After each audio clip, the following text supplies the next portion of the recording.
Hi guys. इस episode की शुरुआत में हम देखते हैं कि यूही और यूफी साथ में मिलकर यांग का पीछा कर रही थी, क्योंकि वो दोनों ही उस लड़की के पैसे वापस दिलवाना चाहती थी जो यांग ने लूट लिए थे।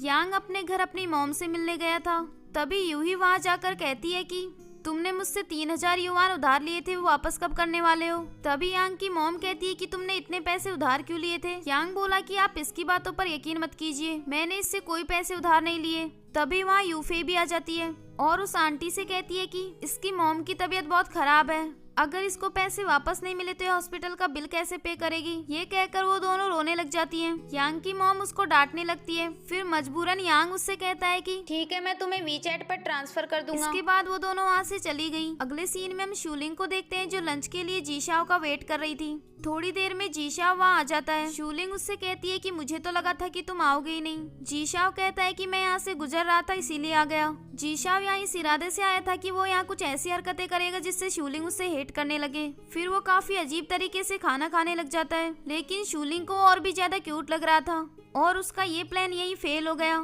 फिर वो दोनों वापस जा रहे होते हैं। शूलिंग उससे कहती है कि तुम इतने फास्ट क्यों चल रहे हो। इस पर जीशाओ कहता है कि मेंस को हमेशा वुमेन से आगे रहना चाहिए। मैं तो सजेस्ट करूंगा कि तुम्हें अपनी जॉब छोड़ देनी चाहिए, क्योंकि वुमेन्स को सिर्फ अपने हस्बैंड और बच्चों की केयर करने में ध्यान देना चाहिए। शूलिंग को उसकी ये बात भी बुरी नहीं लगी। फिर वो उससे कहती है कि मैंने आज तुम्हें यहाँ कुछ बताने के लिए बुलाया था, मैं तुम्हें लाइक करती हूँ। तभी जीशा बोला कि तुम मुझे लाइक नहीं कर सकती। ये कहकर वो वहाँ से चला गया। अगले सीन में हम यूही को देखते हैं जो अपनी फ्रेंड्स को बता रही थी कि कैसे उसने यांग से पैसे वापस निकलवाए। तभी उसके पास यांग का मैसेज आता है कि तुम अपने काम से काम रखो वरना अच्छा नहीं होगा। तभी वहाँ एक लड़की आती है जो यूही से कहती है कि नीचे एक लड़का तुम्हारा वेट कर रहा है। यूही को लगता है कि वहाँ जरूर यांग होगा और वो गुस्से में उससे मिलने चली जाती है। वहीं दूसरी ओर ल्यूजिंग भी यूही से मिलने आया था। वो यांग को वहाँ देखकर उससे कहता है कि तुम यहाँ क्या कर रहे हो। इस पर यांग कहता है कि तुम्हें क्या लगता है कि सिर्फ तुम ही गर्ल्स डॉम में आ सकते हो, मैं नहीं। ल्यूजिंग कहता है कि तुम जो चाहो करो, बस यूही से दूर रहना। इस पर यांग कहता है कि अब मैं उसमें बिल्कुल भी इंटरेस्टेड नहीं हूँ, तुम बस अपनी गर्लफ्रेंड से कहो कि वो अपने काम से काम रखे। तभी ल्यूजिंग कहने लगा कि 3000 युआन से ज्यादा पैसे लूटना तो इलीगल है, तो तुम पर एक क्रिमिनल केस तो बनता है। ये कहकर वो पुलिस के पास कॉल करने लगता है, लेकिन तभी यांग उससे माफी मांग लेता है और वहाँ से चला जाता है। थोड़ी देर बाद जब यूही वहाँ आती है तो ल्यूजिंग उसे 2 डॉल्स देता है और उससे कहता है कि ये तुम हो और ये मैं हूँ। यूही बोली कि मेरा फेस इतना बड़ा क्यों है और इसमें मैं इतनी फैटी क्यों लग रही हूँ, क्या ये देखकर तुम मुझसे ये कहना चाहते हो कि मैं फैटी हूँ। इस पर ल्यूजिंग बोला कि तुम्हें ही तो हमारी एक हैप्पी फैमिली चाहिए थी। ये सुनकर यूही बहुत खुश हो जाती है। अगले सीन में जीशाओ लैब में जाता है जहाँ ल्यूजिंग और यूफे साथ में एक्सपेरिमेंट कर रहे थे। तभी जीशाओ उन दोनों के बीच में जाकर उन्हें डिस्टर्ब कर देता है और यूफे को हटाकर उसकी जगह खुद ल्यूजिंग की हेल्प करने लगता है। तभी यूफे उनसे कहती है कि तुम दोनों साथ में बहुत रोमांटिक लग रहे हो। ये सुनकर वो दोनों दूर हट जाते हैं। इसके बाद जीशाओ यांग के घर जाता है जहाँ उसे उसकी मॉम मिलती है। वो उन्हें बताता है कि मैं यांग के कॉलेज में टीचिंग असिस्टेंट हूँ। फिर यांग की मॉम उसे बताने लगी कि यांग अपने क्लासमेट्स के काफी क्लोज है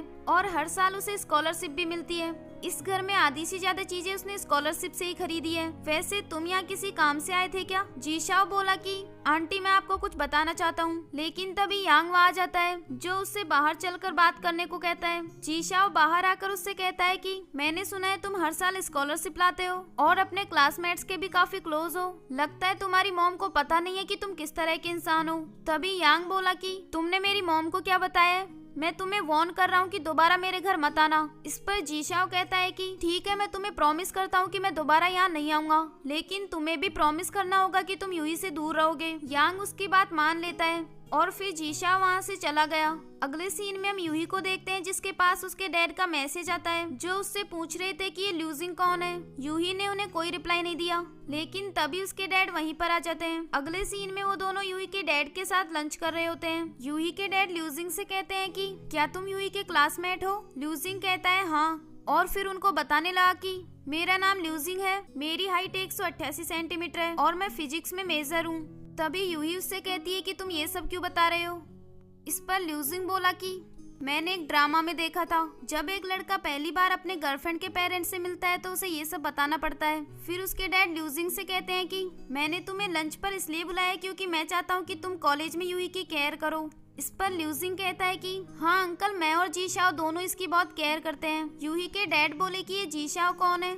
इस पर ल्यूजिंग कहता है कि क्या वो यूही का कजन नहीं है। इस पर उसके डैड बोले कि लगता है यूही को भूलने की बीमारी हो गई है, इसको अपने दोनों कजन्स का नाम भी याद नहीं है। अगले सीन में वो तीनों साथ में बाहर घूमने आए होते हैं, जहाँ ल्यूजिंग जी शाओ से कहता है कि क्या तुम सच में यूही के कजन हो। जी शाओ कहता है हाँ, लेकिन तुम अचानक से ये सब क्यों पूछ रहे हो। इस पर ल्यूजिंग बोला कि कुछ नहीं, मैं बस यूं ही पूछ रहा था। ये कहकर वो वहाँ से चला गया। तभी जी शाओ सोचता है कि जरूर कुछ गड़बड़ है, मुझे कोई आइडिया सोचना होगा। फिर वो ल्यूजिंग के पास जाकर कहता है कि यूही के डैड को भूलने की बीमारी है, उनको ये भी याद नहीं रहता कि यूही कौन सी ग्रेड में है, और जब मैं उनके घर जाता हूँ तो वो ये भी भूल जाते हैं कि मैं यूही का कजन हूँ। लेकिन यूही को उनकी इस बीमारी के बारे में नहीं पता, तो तुम उसके सामने इसका जिक्र मत करना। अगले सीन में हम शूलिंग को देखते हैं, जो सुपरमार्केट आई थी और वो काफी सारा जंक फूड खरीद लेती है। जी शाओ भी वहीं आया हुआ था, लेकिन वो उसे जंक फूड खरीदने से नहीं रोकता। फिर शूलिंग बिल पे करने लगती है, लेकिन उसका फोन डिस्चार्ज हो गया था, तो वो बिल पे नहीं कर पाई और बिना सामान लिए ही वहाँ से चली गई। जी शाओ भी उसके पीछे पीछे जा रहा होता है। शूलिंग उससे कहती है कि तुम मुझे फॉलो क्यों कर रहे हो। इस पर जी शाओ बोला कि यहाँ काफी अंधेरा है, तुम्हारा अकेले जाना सेफ नहीं है। इस पर यूही कहती है कि मैं अकेले ही चली जाऊंगी, तुम मुझे फॉलो करना बंद कर दो। ये कहकर वो वहाँ से चली गई। अगले सीन में ल्यूजिंग यूही के लिए ब्रेकफास्ट लेकर आता है और उसे बताता है कि मैंने हमारा डेली डेट का शेड्यूल बना लिया है। तभी वहाँ जी शाओ आता है, जो घर छोड़कर जा रहा था, और उनसे कहता है कि मैं सिंगल हूँ, मैं आप दोनों के बीच में नहीं आना चाहता।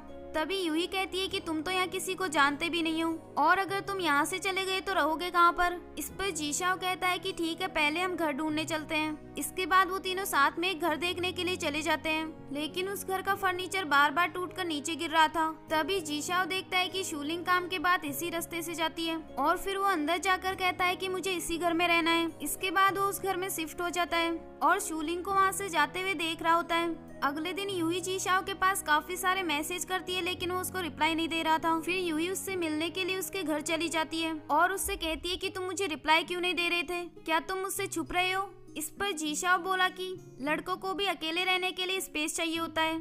तभी वहाँ पर फिर से फर्नीचर टूट कर गिरता है और यूही कहती है कि मैंने तो तुमसे पहले ही कहा था कि इस घर में कुछ गड़बड़ है, एक तो ये यहाँ अकेली बिल्डिंग है, वो भी गली के कॉर्नर में। तभी जी शाओ बोला कि मुझे कुछ नहीं होगा, आप बस अपनी और ल्यूजिंग की डेट पर फोकस करो। ये कहकर वो उसे वहाँ से भेज देता है।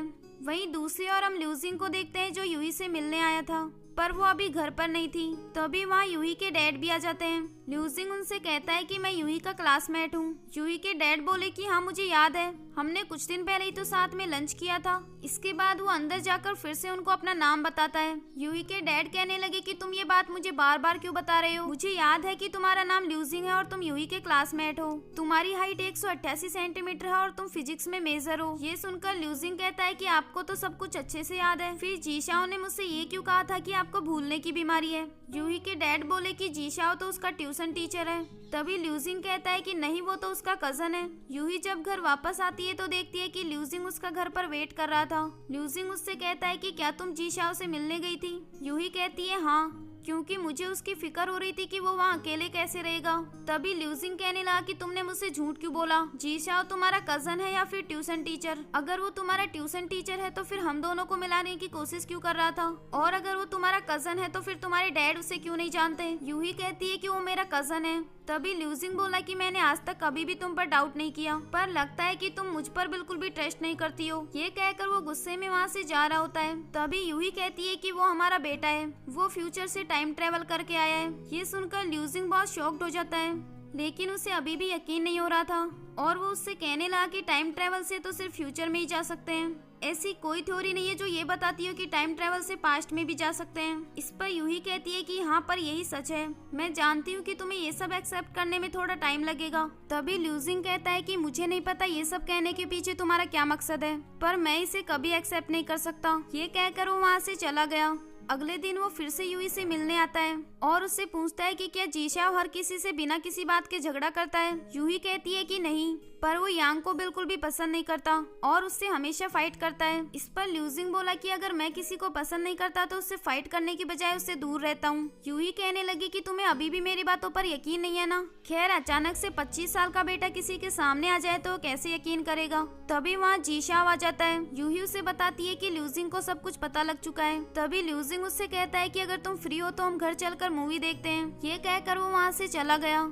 यूही ये सुनकर बहुत खुश हो गई थी और वो कहने लगी कि फाइनली उसने तुम्हें अपना बेटा एक्सेप्ट कर ही लिया। अगले सीन में वो तीनों साथ में मूवी देख रहे होते हैं जहाँ जीशाओ और यूही की सारी हरकतें सेम थी पर उसकी कोई भी हैबिट ल्यूजिंग से मैच नहीं कर रही थी। ल्यूजिंग को अभी भी यकीन नहीं था कि वो उसका बेटा है। तभी यूही उससे कहने लगी कि भले ही तुम्हें मेरी बातों पर यकीन नहीं हो लेकिन सच तो यही है कि जीशाओ तुम्हारा फ्यूचर सन है।